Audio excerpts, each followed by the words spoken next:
Hi everyone, welcome back to Life Technologies YouTube channel and thank you for watching. So this is part 5 of our Nokia Lab simulation series, and remember that we have covered episode 1 where we discussed some basic commands that you can use to configure and troubleshoot Nokia devices. We also discussed how to configure link aggregations on Nokia devices in part 2. In part 3, we discussed how to implement ISIS protocol. And finally, in part 4, we discussed how to implement layer 2 VPN e-pipes on Nokia routing devices.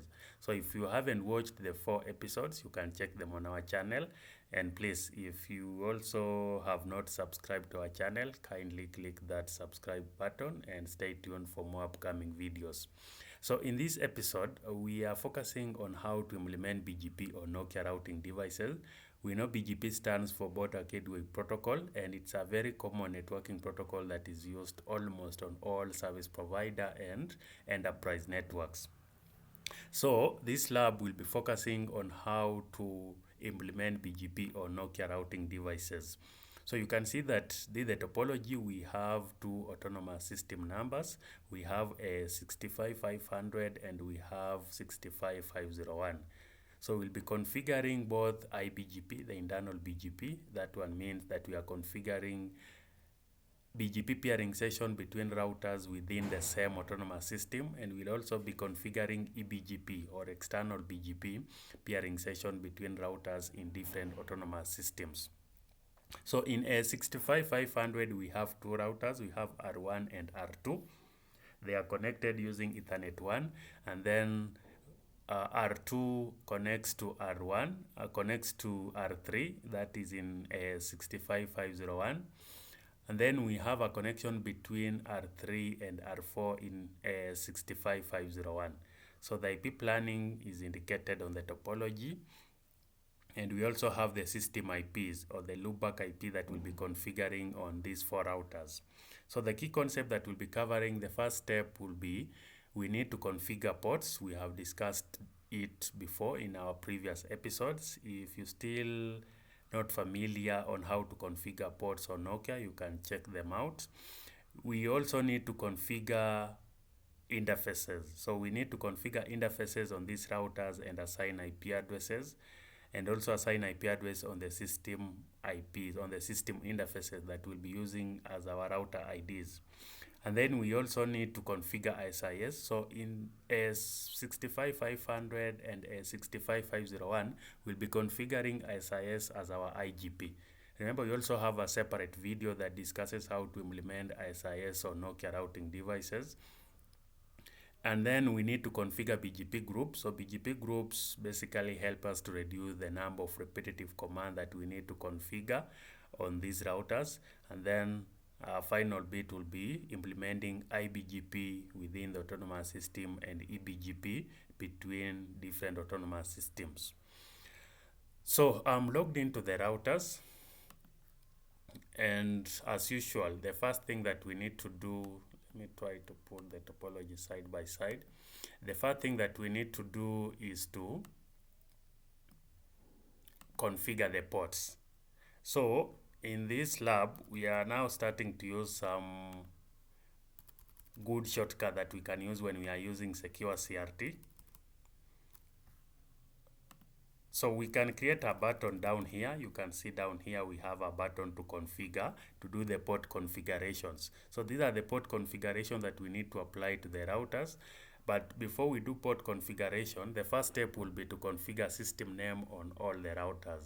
So it's always a good practice. I've mentioned it before. You always have to configure the system name on the routers. And the command is simple. You just need to configure system name, and then you enter the name that you want. So this is R1. We'll do the same on R2. Configure system name R2. Then we do the same on R3. Configure system name R3. And finally on R4. So it's configure system name R4. So once we have done the system name configuration, we can now do the port configurations. So remember, we need to enable the ports because they are shut down by default. So if I display show port, you can see that the ports are down. both admin and the link state.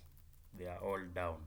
So we need to do some configurations, and also we need to enable LLDP. So if you check this configuration, you can clearly see that we are configuring the breakout ports, and then we are configuring LLDP on 2 ports, port C1 and port C2.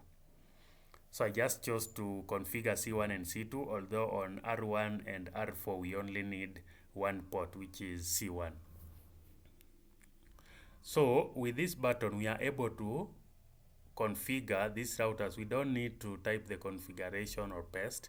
We just need to click the button, and it's very easy to create buttons when you are using secure CRT. You can just come down here. Sometimes maybe it's hidden. You come to view, and then you can enable the button bar.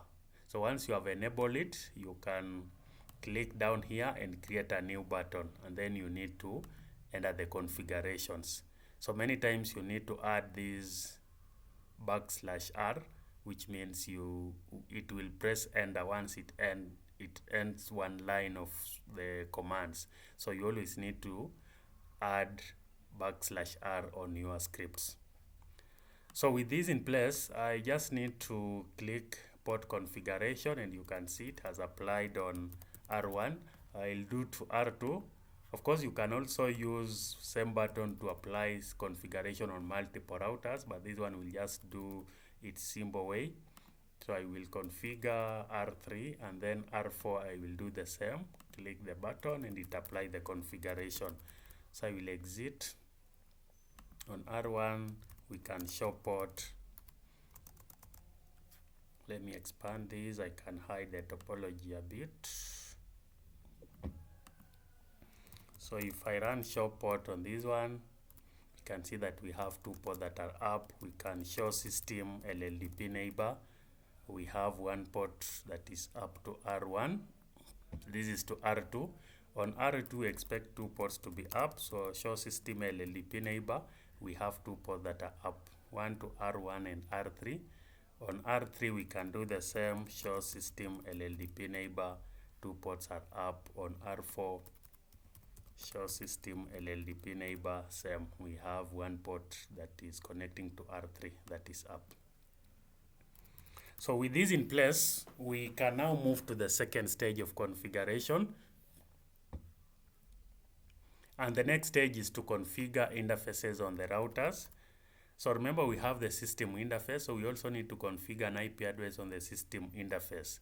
So the IP address for R1, we have 1.1.1.1/32. R2 has 2.2.2/32, and R3 is .3, R4 is .4. So I'll start by configuring R1. So on R1, we need to run the command configure router interface. We start with the system interface, and I can display info. So you can see the interface is created, but we haven't configured an IP address on the interface. So I can run the command address 1.1.1, and the mask is 32. So we can display info again. You can see the configuration. So we now need to create an interface from R1 to R2. So on this router, let me minimize a bit again. On this router, I can configure interface, router interface. We call it to R2. We can give it a description. We just say to R2. And then we can display info. We just have the description, and we haven't shut down the port. The next thing is we need to assign an address. So I will do 10.10.10.0, mask is 31. And then we need to bind a port. So you run the command port, and you see you need to enter the port number. So I will copy the port number up here just to make it easy. This is 11C1. This is the port that we want. I will copy it. So on this interface, I will paste. So info. So we have the address, we have the description, we have the port. So that is it for R1. So we can display show router interface. We have two interfaces. We have interface to R2 and we also have the system interface.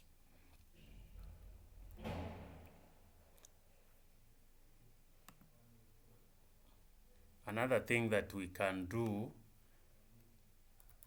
so that is it for R1. We will come back for other configurations. So we'll go to R2. R2, we also need to, so you can run configure router. Once you run this command, you do info, you see that we don't have an interface configuration. We only have the interface system, so we can do interface. So in this hierarchy, we can configure all the interfaces that we want without going back to the global hierarchy. So on interface system, we can assign an IP address, so you can either configure these details within the interface or you can just configure it as one command. Then the interface system, the IP address will be 2.2.2, mask is 32.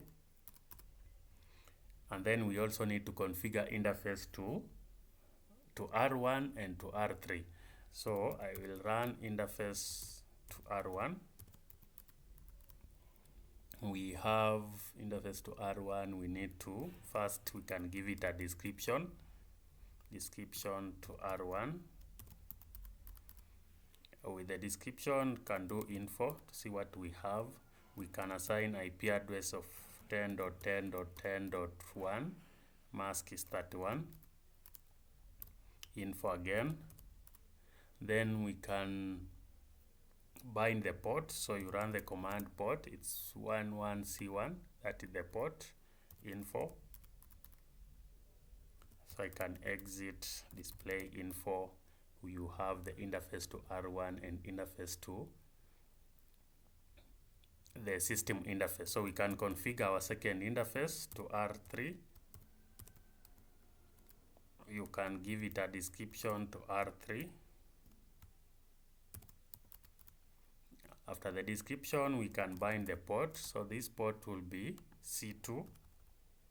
This is the port C2. And then IP address, you use the command address 10.10.10.2, mask is 31. So info to see the config that we have. We can exit, show info. You see we have 3 interfaces. So we can show router interface. When you run the show router interface, we can see that we have the 3 interfaces. Admin state is up. The link set operational for v4 is also up. So once we have done this, we can now move to our third router, that is R3. So on R3, we need to configure the system interface. So I will exit first. If I display show router interface, we only have the system interface without an IP address. Let me expand this a little bit. So on R3, we need to configure router. Then we can start by the interface system. We assign address of 3.3.3, mask is 32. And then we can now configure interface to R2. Give it a description to R2. And then assign IP address of 10.10.10.3, mask is 31.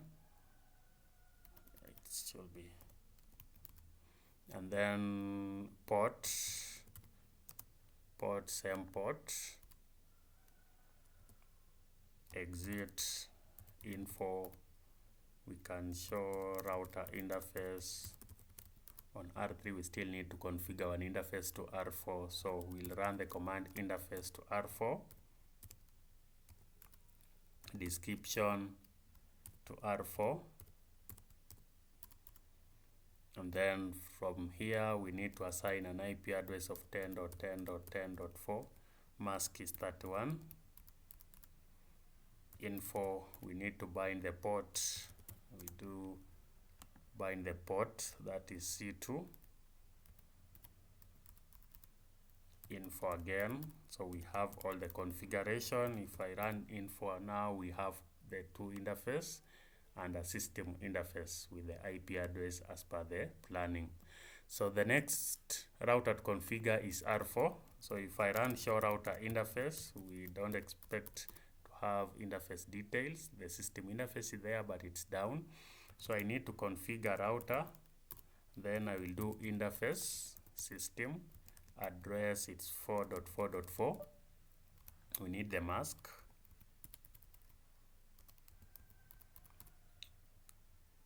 We configure interface to R3. We give it a description to R3,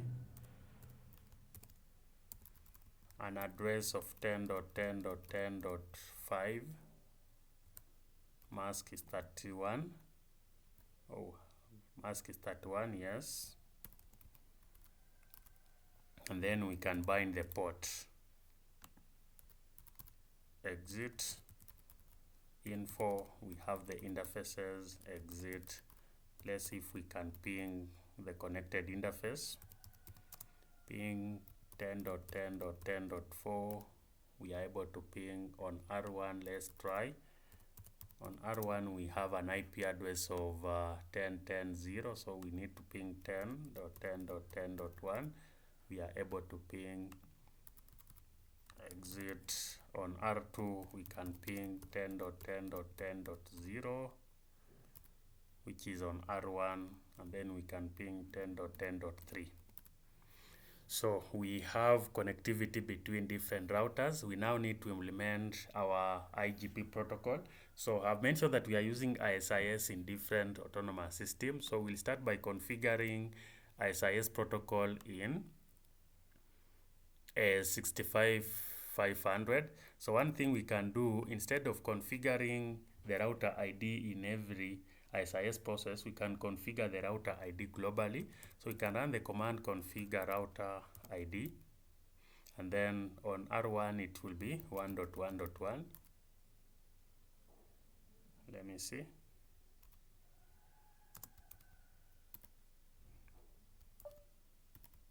So we need to configure router ID. Yeah, router ID.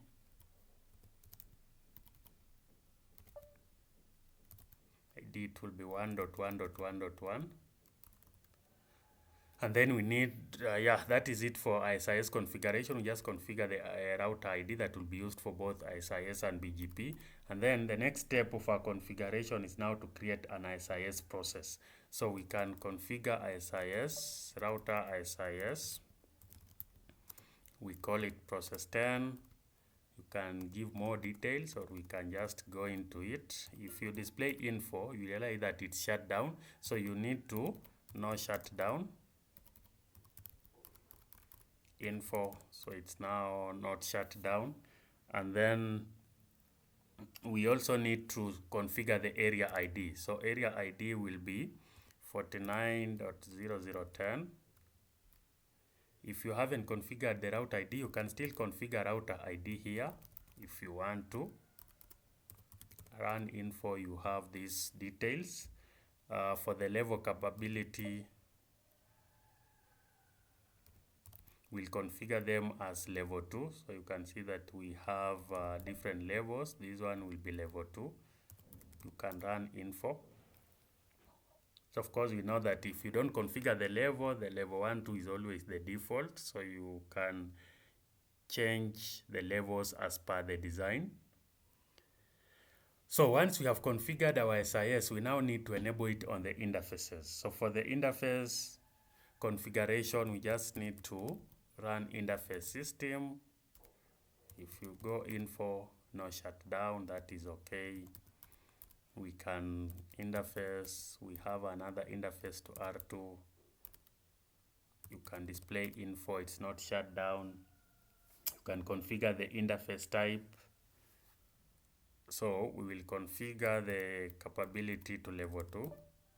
Level capability, level 2 also.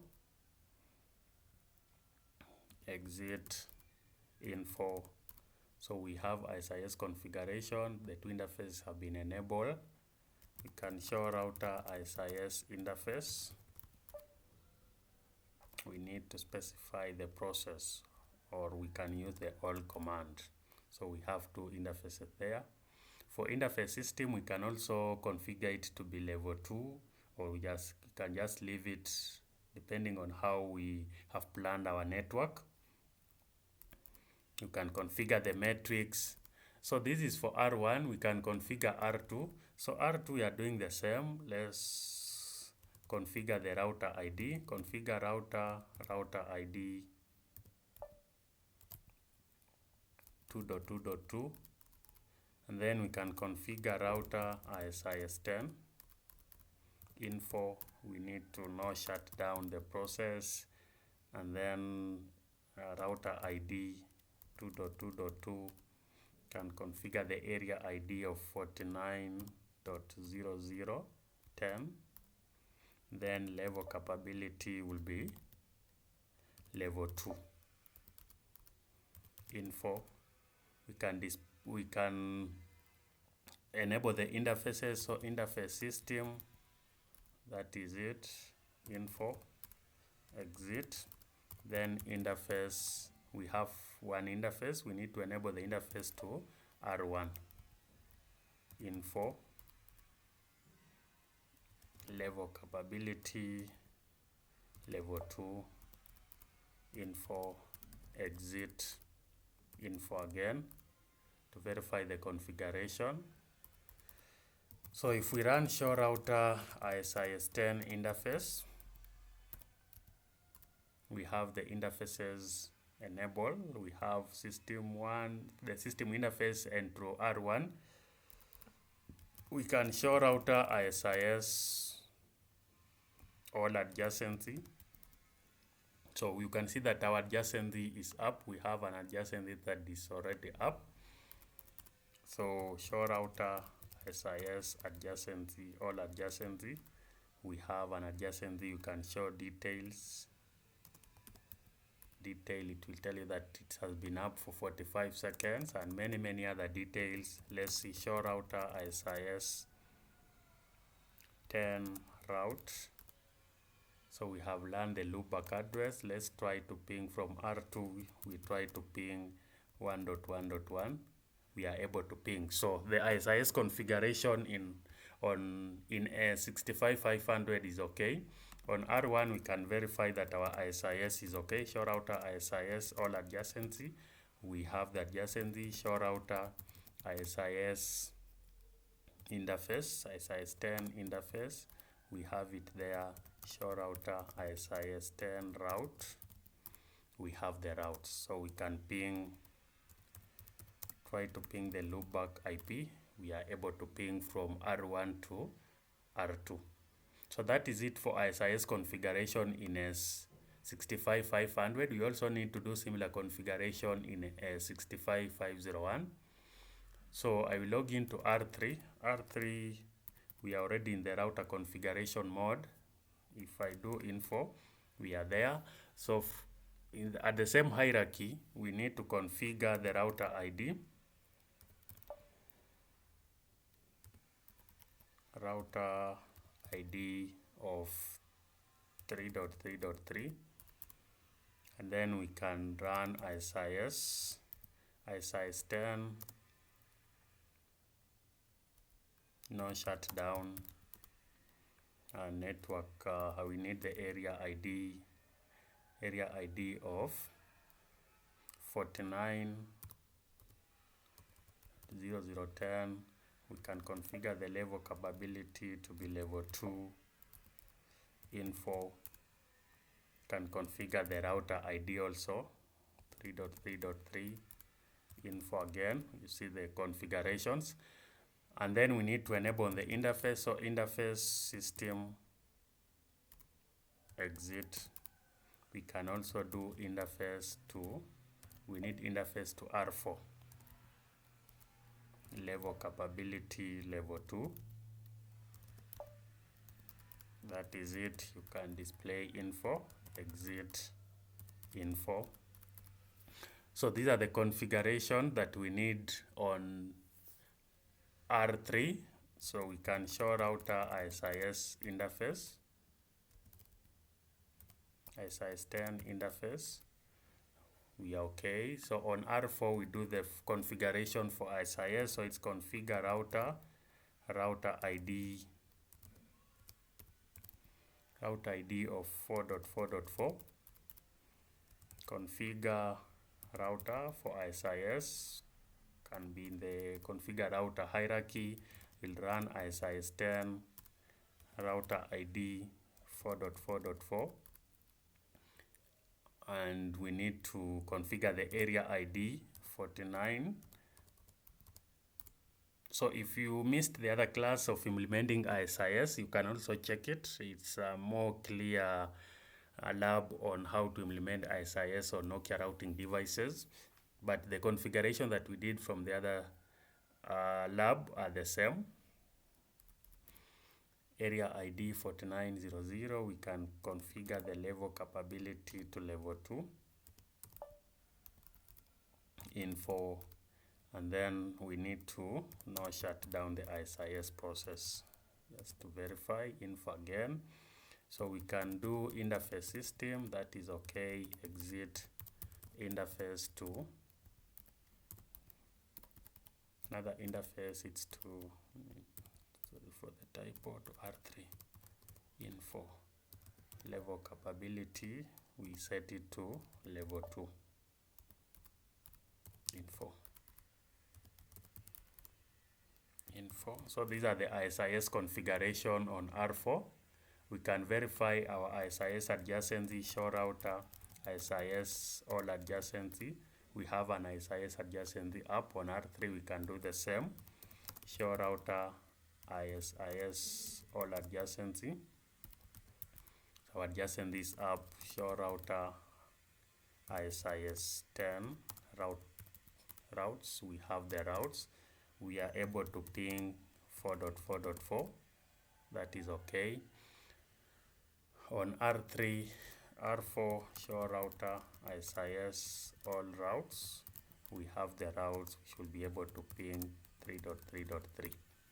So our IGP is okay in both autonomous system, and now the next step is to configure BGP peering sessions between the different routers. So the first step that we need to do, I'll go back to R1. So we'll start by configuring IBGP peering session between R1 and R2. So the first thing that we need to do is to configure the autonomous system, the local autonomous system that we'll be using on our router. So the command is configure router autonomous system, and then we can specify this one. Remember, it's in 65,500. So I will run 65,500. And once we have done that autonomous system number configuration, we can now start configuring BGP. So I will configure router BGP. Can use the question mark. It will give you more details about it. We can just enter the configuration hierarchy for BGP. And once we are here, we can do the BGP configuration. Maybe we need to create groups. We need to specify the family that we are peering with. We can also specify our neighbors. So I will create a group, IBGP. So this is an internal group. So this is our group IBGP. We can specify that we can give a description for this BGP configuration. Description IBGP peering. I need to put it in quotes. Info. So we have the description. We can specify the PRAS number. So the PRAS number is still 65,500. Info to display the details. And we also need to specify the family. So it's family, which family we'll be using. You can specify multiple families. So we can use, for example, the VPN IPv4. VPN IPv4. We can use L2 VPN, we can use label unicast. So for the family, let's see the option that we have. When you run family, you can see that you have multiple families. You have IPv4, we have VPN IPv4. So we can specify multiple. Maybe let me just specify VPN IPv4 and IPv4. So you can specify multiple families. Info.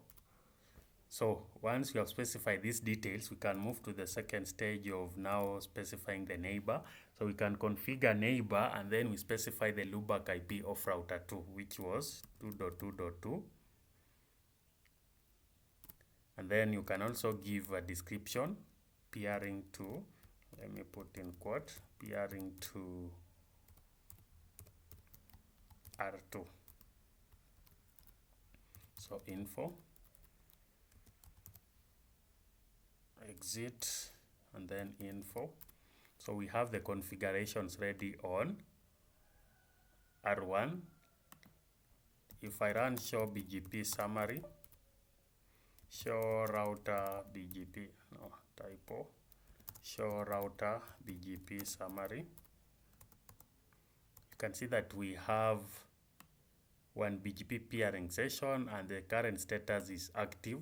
So let's go to R2. On R2, we need to do the same. Exit, I will configure router, autonomous system 65500. And once we have done that, we can configure router BGP.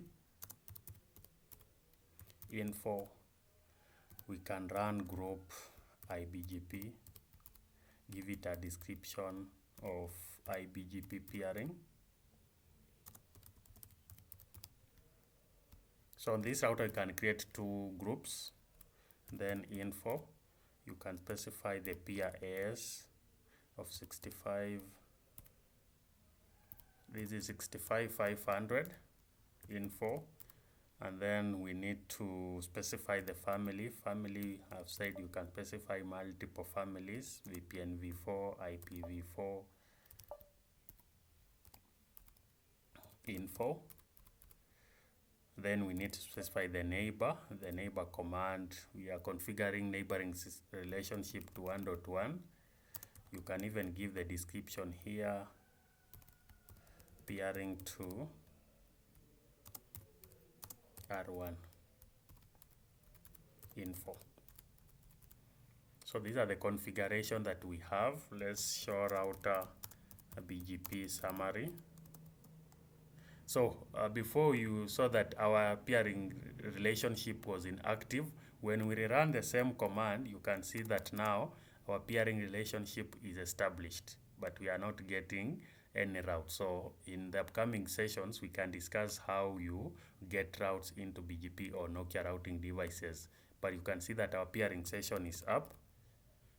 You can show router BGP group IBGP and detail. So you can get many more details with these commands. So on R2, we still need to configure another group. So I will exit and define another group EBGP.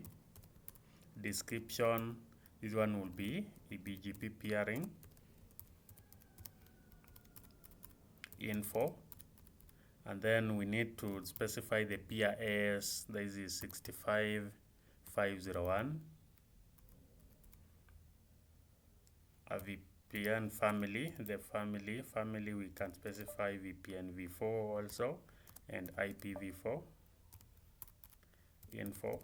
And then we need to specify the neighbor. So neighbor, it's we'll use the point to point, so it's 10.10.10.3. description, this is to, need in quotes, this is peering to R3. Info again, exit. Let's see all the configuration. Info, exit, info. So we have 2 groups. We have one EBGP group, we have another IBGP groups. The EBGP group is just for peering for the EBGP neighbors, which we have 1, 2, R3. We have specified the peer AS as 65501. On the other end, we have specified the peer AS as our local AS, which is 65500. So this is it for, so I can run show router BGP summary. You see that we have two peering sessions. One is up, fully established. Another one is still active. So we need to do a configuration. You can see that when you give a description, it's clearly showing you that this is appearing to R1, this is appearing to R3. So it's very helpful when you are troubleshooting. So the next stage, you will now to configure R3. On R3, remember we need to also configure the IBGP and the EBGP peering session. So on this router, I will configure autonomous system to be 65501. Info, we have the autonomous system configuration, we have the route ID, we have the ISIS. Now we can start configuring BGP. So I will configure BGP info, nothing yet. We need to create the groups. So we can do a group IBGP description. We give it IBGP peering info, and then we need to specify the peer AS. So for IBGP peering, the peer AS is still 65501. And then we can do family. Family, we are using VPN v4 and IPv4 info. We can specify the neighbor. So neighbor, we are peering to 4.4.4. We can give it a description peering to R4.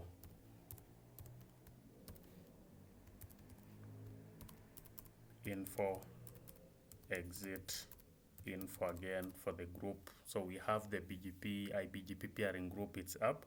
We can get another group straight away. So we'll get a group EBGP.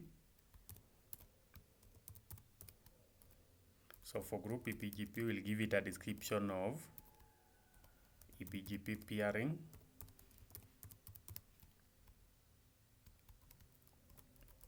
And then we need to specify the peer AS. The peer AS, it's 65500. We need to specify the family IPv4, VPN v4, info, and finally we need to give a neighbor command. We are peering to 10.10.10.2.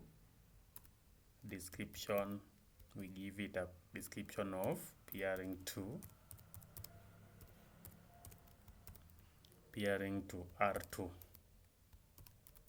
That is it for R3 configuration. Exit, show router BGP summary.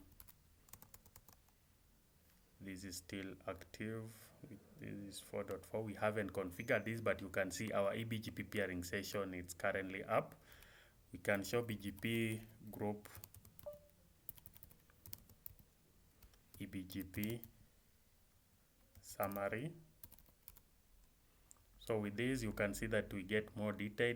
The peer AS, the local AS is 65500, and many other. They keep alive information, list of dynamic peers, list of static peers. We only have static peers. We don't have any dynamic peers. Later we can discuss how to configure dynamic peering sessions. So just for we can see the BGP configuration that we have on our router. And finally, we need to configure R4. So I will log into R4, exit. We start by configuring the router ID. We already configured router ID, so we only need to configure the autonomous system, 65501. Info, we have the ISIS configuration, we have the autonomous system configured. So I need to configure BGP, and the first thing is to create the group. I will create group IBGP, give it a description of IBGP peering,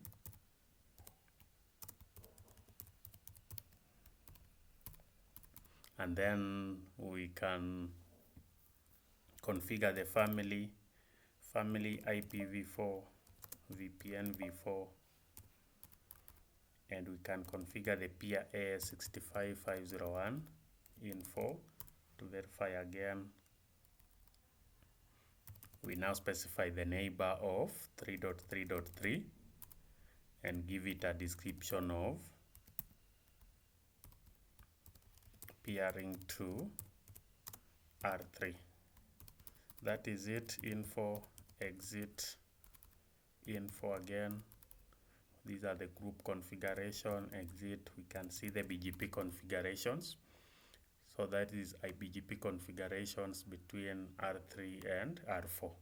So if we run show router BGP summary, we have our peering session is now up. We can verify on R3. Remember, this peering session was in active state. So back here, you can see that our peering session was in, let me see, on R3, where was it? Should be up here. Yeah, this one was in peering to R4 was in active state. Currently, we expect it to be up. So you can see that now we have two peering sessions between R3 and R2, which is EBGP, and then R3 and R4, which is an IBGP peering session. So yeah, you can see that implementing BGP is very simple on Nokia routing devices. You just need to prepare everything that you need, know the groups that you want to configure, know the autonomous system numbers. The ISIS should be configured, or OSPF, whichever you are using as your IGP. And once you have done that, you can go ahead and configure your BGP. So we can again go through our BGP configuration on R2. You can see that we create two groups. We create a group EBGP and another one IBGP. And then we give it a description. We enable the families IPv4 and VPN v4, and then we configure the peer AS, and we can now configure the peering sessions between different routers. So guys, this is it for BGP configuration on Nokia routers. I hope you have enjoyed the session. If you have enjoyed, please like our video and you can share with your friends. And also, just remember to subscribe to our channel and stay tuned for more upcoming videos. If you have any question, always feel free to leave it in our comment section, and we'll reach out to help you if you are having any challenges doing similar implementations in your lab. Thank you for watching again, and again, please remember to subscribe to our channel, and we'll be posting more videos in the coming days. Thank you.